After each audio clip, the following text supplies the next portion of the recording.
Kita menyatukan hati kita di dalam doa. Di dalam keheningan kami memohon kepadamu Bapa, pada saat pemberitaan firman ini dilayankan, agar kami mampu memperoleh kekuatan, sapaan, pimpinan, teguran, dan nasihat. Mampukan kami semua menjadi orang-orang yang berjalan seturut dengan kehendak-Mu, di tengah-tengah segala keterbatasan dan ketidakmampuan kami. Kami memohon Engkau berbicara kepada kami semua Bapa, baik melalui hamba-Mu yang Engkau pakai untuk menyampaikan kebenaran, maupun kepada kami semua, termasuk juga hamba-Mu yang mendengar kebenaran firman-Mu, agar kami hidup seturut dengan kehendak-Mu. Kami berdoa di dalam nama Tuhan kami, Yesus Kristus. Amin. Ibu bapa dan saudara-saudari yang terkasih, Yesaya 35, keselamatan bagi umat Tuhan, itulah judul bagian perikop kita. Kita akan membaca secara berbalasan. Saya membaca pada bagian ayat-ayat yang menjorok keluar, dan ibu bapak saudara-saudari membacanya pada bagian ayat yang menjorok ke dalam. Padang gurun dan padang kering akan bergirang. Seperti bunga mawar ia akan berbunga lebat.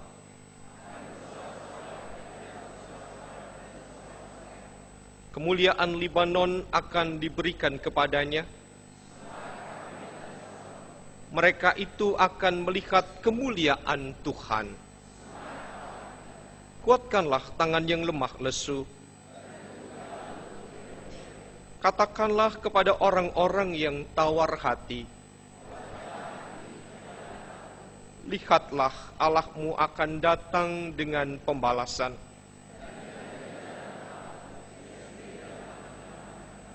Pada waktu itu mata orang-orang buta akan dicelikan. Pada waktu itu orang lumpuh akan melompat seperti rusa. Sebab mata air memancar di padang gurun. Tanah pasir yang hangat akan menjadi kolam. Di tempat serigala berbaring, di situ akan ada jalan raya. Orang yang tidak takhir di dalam, orang yang tidak takhir tidak akan melintasinya. Di situ tidak akan ada singa.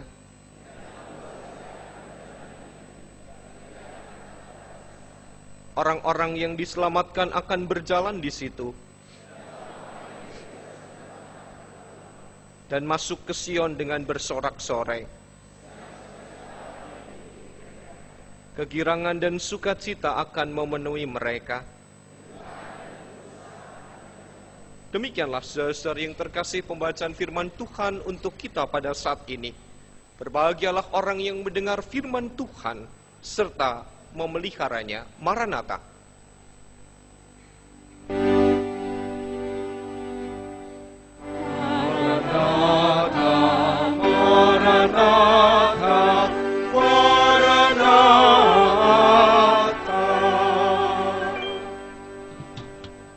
Ibu bapak dan saudara-saudara yang terkasih, kabar baikkah untuk ibu bapak dan saudara-saudara?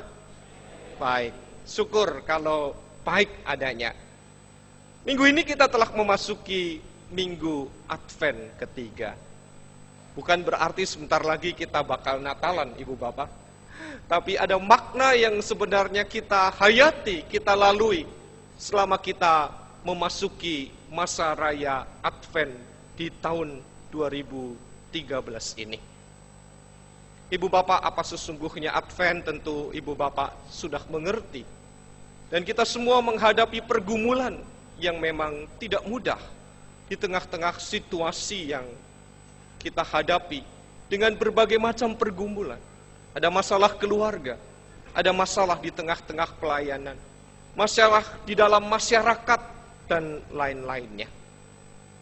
Barangkali kita masih ingat benar satu peristiwa yang terjadi pada hari Senin 9 Desember 2013 siang menjelang pukul 12. Ketika kita semua dikejutkan dengan tragedi komuter lain dari Serpong menuju Tanah Abang yang menabrak truk tangki BBM di lintasan Bintaro. Kita merasa prihatin dengan situasi dan keadaan yang memilukan itu. Barangkali ada di antara kita yang menyaksikan secara langsung atau menjadi penumpang di dalam kereta itu. Bahkan juga mendengar dan menyaksikan melalui media. Namun ini sesungguhnya keprihatinan yang dalam. Dan mengapa hal ini bisa terjadi? Kalau seandainya kita semua berjalan dengan tertib, hidup berdasarkan aturan, dan apa yang dijalani ini dalam kepatuhan. Ada dugaan ya Ibu Bapak, karena kita tidak tahu persis bahwa sopir pengangkut BBM itu menggunakan handphone pada saat menyetir kendaraan. Dan tidak memperhatikan saat bunyi sirine palang pintu itu sudah dibunyikan. Sementara laju kereta yang sudah semakin mendekat, ternyata secara teknik akan mengganggu jalannya kendaraan yang sudah berhenti di tengah-tengah rel itu untuk tidak bisa maju dan bergerak dengan lebih baik. Hingga akhirnya terjadilah benturan keras dan berjatuhanlah korban. Mereka semua berusaha untuk keluar dari gerbong kereta tanpa peduli siapa di antara mereka. Yang kuat tentu bisa keluar, namun yang lemah dan tidak berdaya terhimpit dan terinjak, bahkan juga kehilangan kehidupannya. Kenyataan itu menjadi keprihatinan yang sangat dalam, khususnya bagi keluarga yang bersangkutan. Bagaimana tidak Ibu Bapak dan saudara, orang-orang yang mereka cintai, orang yang mereka kasihi, mereka meninggalkan rumah, berpamitan untuk bekerja, untuk menjalankan tugas, untuk menjalankan tanggung jawabnya. Terbujur kaku dan tidak berdaya. Segala harapan, keinginan, cita-cita untuk merendam masa depan dengan orang tercinta pupus dan seolah tidak ada lagi harapan untuk menantikan dan memasuki masa depan. Belajar menerima kenyataan bagi keluarga duka bukan perkara mudah, Ibu Bapak. Walaupun kita seringkali mendengar bahkan mengucapkan, sudahlah ikhlaskan saja apa yang terjadi. Sudahlah biar kita menerima kenyataan ini. Bagi orang yang mengatakan memang mudah. Namun bagi mereka yang menjalani dan menghadapi situasi semacam ini tentu bukanlah hal yang gampang. Butuh pendampingan, butuh pergumulan, butuh perjuangan untuk menghadapi kenyataan yang tidak mudah itu. Banyak orang akhirnya berandai-andai. Andaikan tidak naik kereta ini, andaikan, dan andaikan.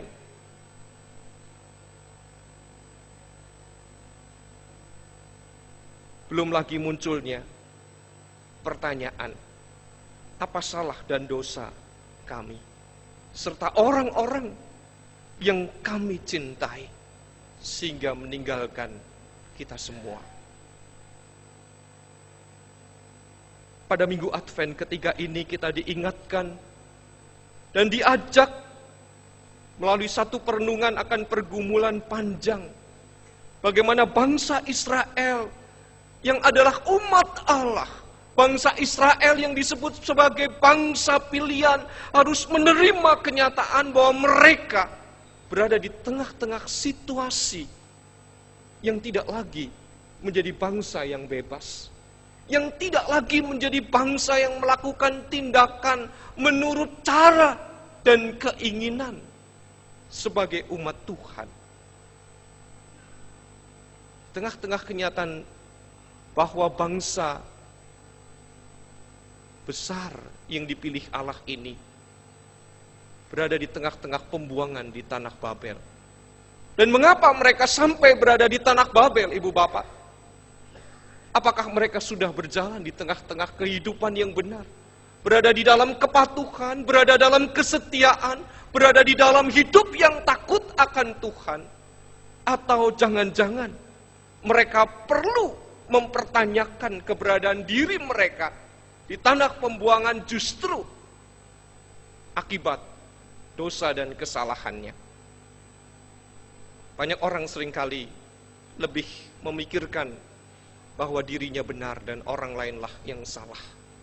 Dan jarang diantara kita untuk mawas diri, untuk melihat bagaimana sesungguhnya kehidupan kita sebagai orang-orang pilihan Allah ini perlu untuk bertobat, perlu untuk merenung, perlu untuk membawa diri dalam satu kesadaran. Ada kalanya kita menjadi orang-orang yang tidak setia. Minggu Advent yang pertama telah kita lewati, di mana kita belajar berproses agar kita menjadi orang-orang yang berhati-hati di dalam menghadapi hidup ini. Bagaimana sesungguhnya Sang Mesias yang datang disambut dengan tingkah, dengan kehidupan. Apakah kita menjadi orang yang senantiasa berjaga-jaga, atau menjadi orang yang hanya sekedar menjalani hidup? Pada minggu yang kedua kita juga diajak untuk melihat satu kenyataan. Bagaimana sesungguhnya pelita yang kita miliki agar terus menyala. Yaitu hubungan persekutuan kita dengan Allah menjadi baik. Dan di tengah-tengah masa Advent yang ketiga ini sesungguhnya pengharapan itu semakin nyata.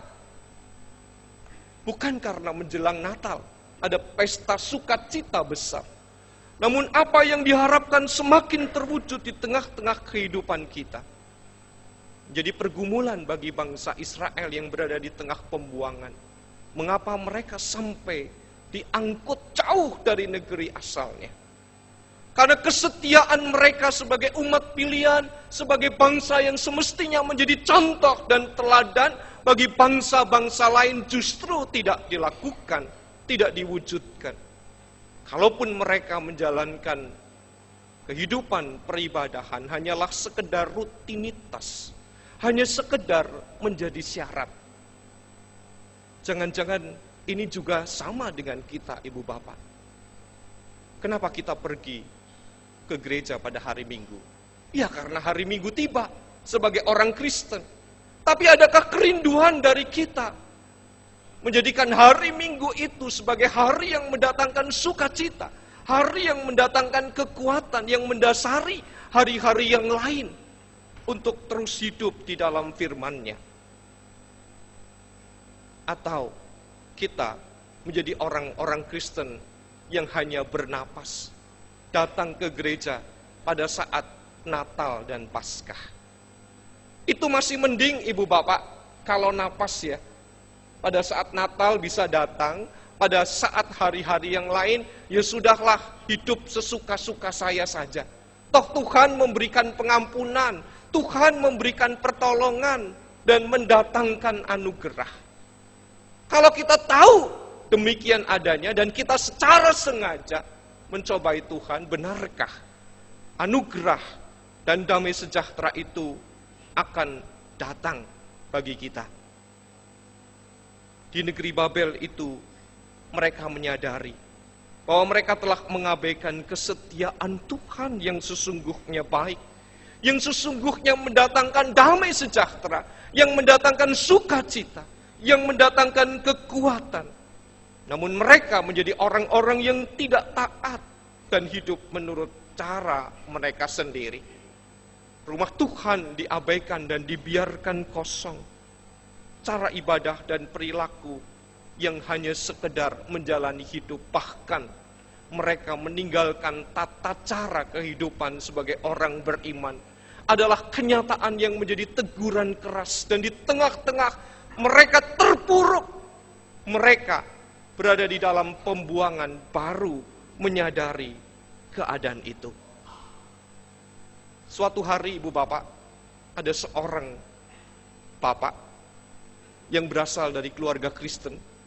Dan dia benar-benar berasal dari lingkungan Kristen.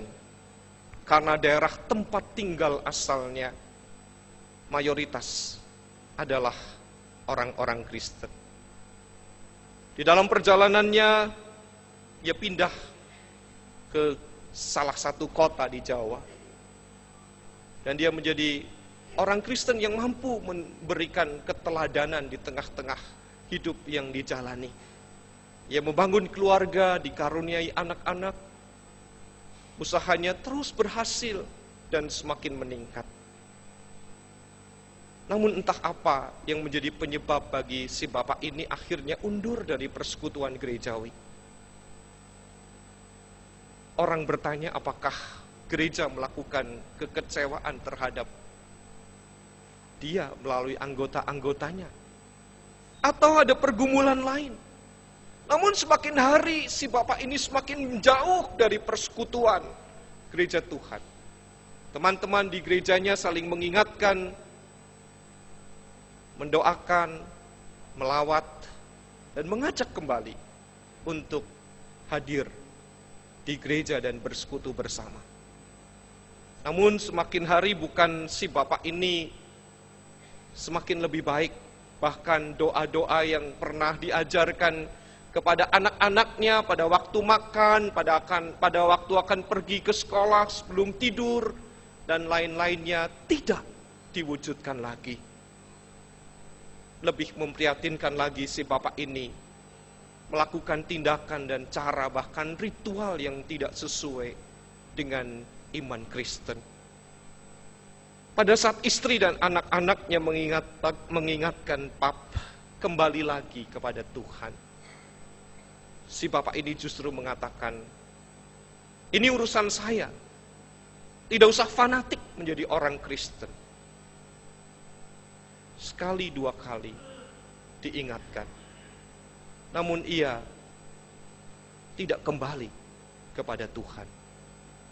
Para penatua dan pendeta mengunjungi dan melawat dirinya, mengajak kembali untuk hidup dengan cara yang benar sebagai orang beriman. Tetap saja tidak ada hasil yang membawa perubahan. Bahkan dengan keberhasilan hidup yang dijalani, ia sesumbar, bukankah kekayaan yang saya peroleh ini karena hasil kerja keras yang saya hadapi?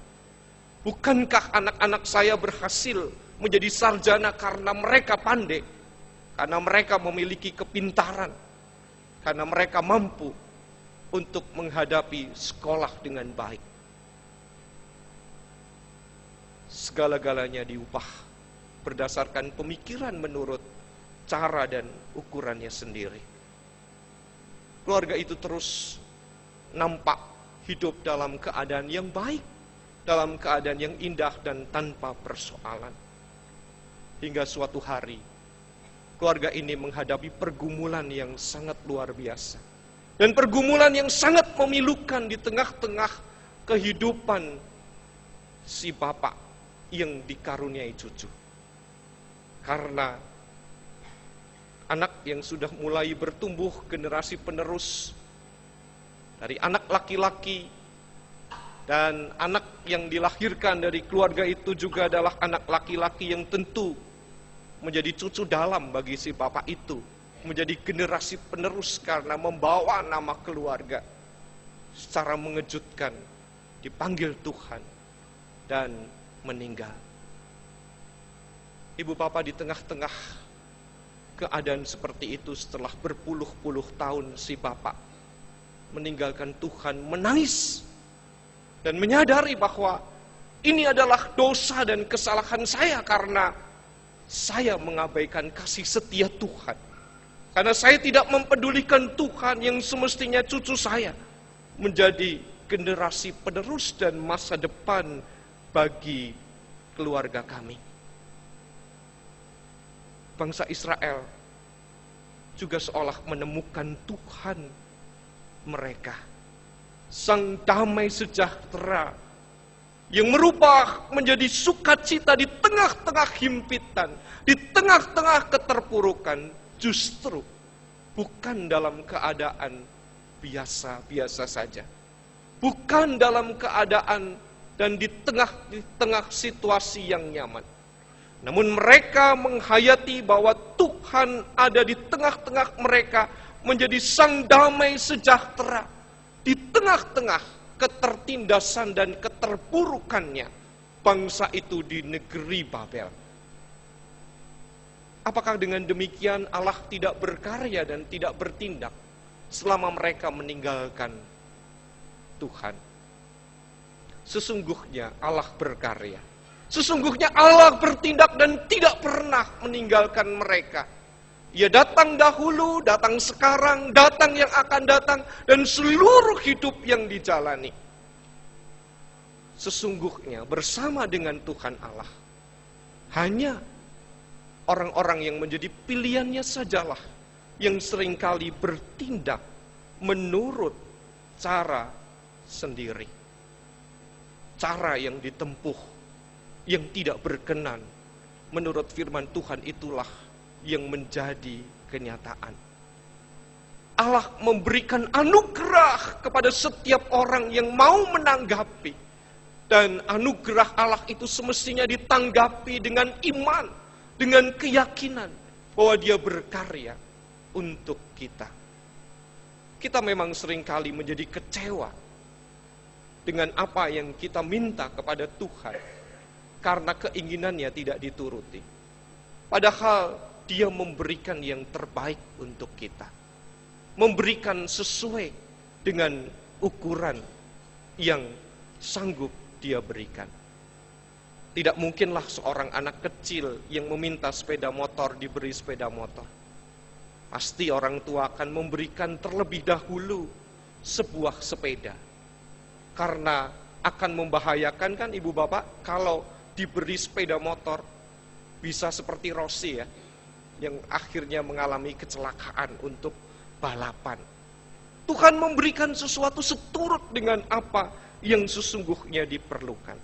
Hanya kita tidak menyadari, hanya kita seringkali meminta yang lebih dari apa yang sesungguhnya akhirnya tidak mendatangkan damai sejahtera untuk hidup yang kita jalani. Ibu bapak dan saudara-saudara yang terkasih, akankah ada perubahan di tengah keadaan tersesak, menandai kenyataan dan bukan sekedar harapan? Bagian bacaan dari Yesaya 35 menyatakan banyaknya perubahan yang terjadi di tengah kehidupan umat Tuhan. Padang gurun dan padang kering akan bergirang. Mengapa ibu bapak? Karena tanah yang gersang, tanah yang tandus itu akan berubah menjadi tanah yang menghasilkan tanaman yang subur, dengan mekarnya bunga mawar, dengan mekarnya tumbuh-tumbuhan lain yang mendatangkan kesukaan. Apakah tanah yang gersang akan bisa berubah secara tiba-tiba menjadi tanah yang subur dan tidak tandus lagi?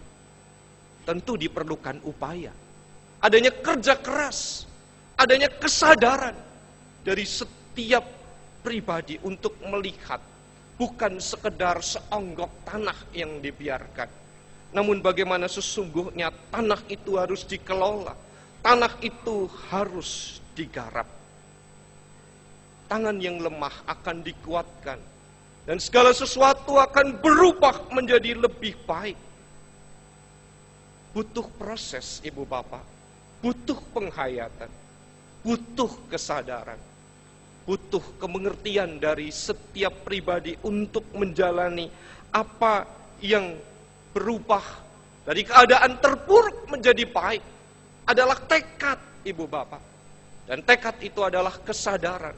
Tekad itu adalah kesediaan kita untuk menempatkan Tuhan Allah menjadi segala-galanya di tengah hidup yang kita jalani. Dan tetap berjerih payah dan berusaha agar tidak mendatangkan sia-sia. Siapa yang menabur pasti akan menuai.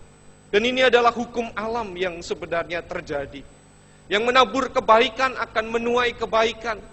Yang menaburkan damai sejahtera juga akan menghasilkan kehidupan yang lebih baik. Tuhan Allah yang menjadi penyelamat adalah Tuhan Allah yang bertindak di dalam sejarah. Tuhan Allah yang semestinya menyadarkan setiap pribadi hidup dalam kesadaran dan terus berada di dalam pengharapan untuk tidak berdiam diri. Di tengah-tengah bagian bacaan kita adanya perubahan yang lebih baik, adanya damai sejahtera yang membawa sukacita, di mana orang-orang yang buta akan dicelikan, telinga orang yang tuli akan dibuka. Pada waktu orang lumpuh yang tidak mampu berjalan dapat melompat seperti rusa, dan mulut orang yang bisu akan bersorak-sorai. Tentu kita tidak bisa memaksakan mujizat itu terjadi. Walaupun kita tahu bahwa mujizat itu ada dan nyata, Ibu Bapak. Siapa yang percaya kepada Yesus, angkat tangan. Nanti yang buta dicelikan, yang tuli dapat mendengar, yang lumpuh dapat berjalan. Tentu bukan semacam itu, Ibu Bapak. Pengertian perubahan yang mendatangkan damai sejahtera adalah di mana setiap pribadi yang menghadapi pergumulan, yang menghadapi kesesakan, yang menghadapi derita, yang menghadapi sakit penyakit, yang menghadapi pergumulan yang tak henti-hentinya, sebenarnya berubah. Bukan hanya sekedar mendapatkan kesembuhan secara fisik. Ada kalanya yang kita inginkan adalah perubahan yang nyata yang terjadi. Dan itu kuasa Tuhan, Sang Damai Sejahtera hadir ke tengah-tengah kehidupan kita. Namun sesungguhnya ketika kita menyadari sakit penyakit menjadi bagian hidup kita, penderitaan yang kita alami menjadi bagian diri kita, dan kita melihat bahwa Tuhan menolong, Tuhan memampukan saya untuk menghadapi penderitaan, adalah kesembuhan yang mengakibatkan kita memperoleh sukacita. Barangkali penyakit yang diderita tetap saja ada di dalam tubuh kita, tetapi tidak menjadi orang yang menggerutu, tidak menjadi orang yang cepat marah ketika tidak dilayani, tidak menjadi orang yang menyalahkan Tuhan, tetapi menerima bahwa penderitaan yang dialami dan dihadapi menjadikan dirinya mengerti bahwa Tuhan itu baik, Tuhan itu menolong. Rasa yang tidak ngoyo akhirnya menerima kenyataan seperti inilah yang menjadikan kesembuhan bukan secara fisik, namun kesembuhan secara mental di tengah-tengah hidup yang dijalani. Dan itu semestinya terjadi di tengah-tengah kehidupan siapapun, bagi ibu bapak, saudara dan saya yang saat ini bergumul dengan keadaan hidup yang memang penuh dengan pergumulan yang tidak mudah. Jadi Minggu Advent yang ketiga ini, kita diajak untuk melihat suatu kenyataan di mana kita menghayati cara pandang, menghayati perubahan, menghayati pertobatan. Namun, yang memberikan kepada kita sukacita besar, adanya harapan yang mengubah cara pandang kita, yang mengubah cara berpikir kita, dengan melihat bagaimana Tuhan Allah yang datang di dalam diri Yesus Kristus Sang Damai Sejahtera itu memampukan kita tetap bersyukur, memampukan kita memberikan semangat sekalipun di tengah-tengah penderitaan, sakit penyakit, dan tantangan hidup yang dihadapi, melihat Tuhan bukan menyembuhkan secara fisik, tetapi melihat Tuhan yang menyembuhkan hati kita, menjadi orang yang tahu bahwa Tuhan itu baik di tengah-tengah kehidupan dan segala-galanya. Sang damai sejahtera sesungguhnya telah datang. Namun kedatangannya kini kita nantikan kembali. Di tengah kedatangannya yang kedua sesungguhnya sang damai sejahtera pun kita nantikan dengan cara bagaimana kita bergumul. Suka dan duka yang menyertai kehidupan kita menjadikan kita tetap sebagai orang-orang yang tidak meninggalkan Dia. Sesungguhnya perjalanan hidup kita ibarat ziarah hidup dalam satu arak-arakan panjang menuju ke suatu tempat yang penuh dengan penantian. Perjalanan itu adalah upaya yang diperhadapkan dengan pergumulan yang tidak bakal usai satu dengan yang lain. Sang damai sejahtera sesungguhnya bersama dengan kita dan selalu bersama-sama dengan kita. Bagaimana sebagai seorang anak yang sekolah melihat sang damai sejahtera itu juga berkarya di dalam kehidupan kalian? Kalau kalian tidak mau belajar dan mendapatkan nilai yang jelek, ini bukan karena kesalahan Tuhan, Ibu Bapak, namun karena kesalahan kalian sendiri. Tidak mau belajar, lebih suka nonton TV, lebih suka melakukan ini dan itu, dan mungkin beralasan demi pelayanan sehingga tidak belajar. Kalau orang yang melayani Tuhan pasti mau belajar dan juga mau tetap melayani. Damai sejahtera sesungguhnya bersama dengan kita.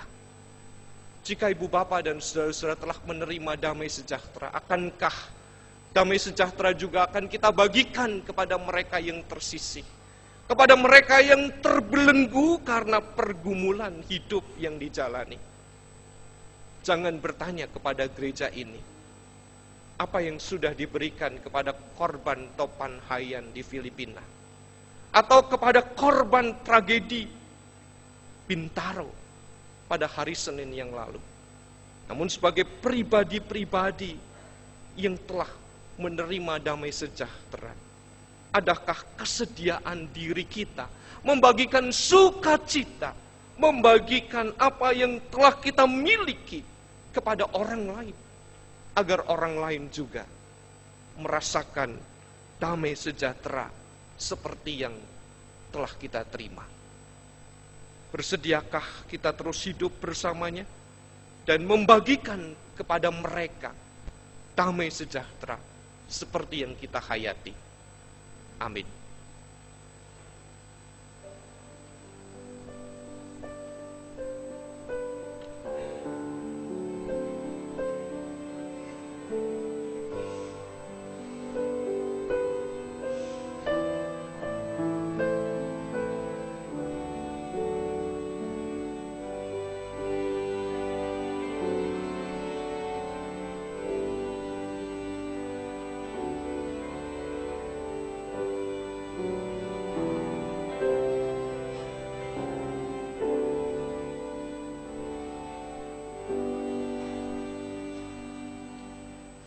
Great is the Lord. Pujian dari Vokal Grup Largo mengantarkan perenungan kita setelah kita menerima firman Tuhan.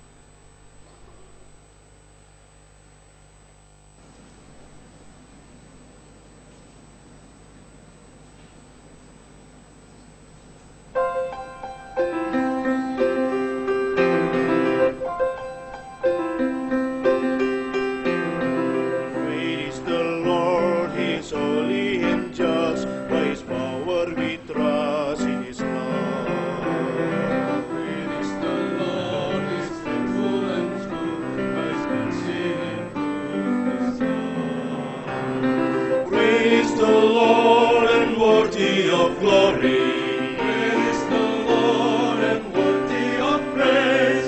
Praise the Lord, now lift up your voice, now lift up your voice. Praise the Lord.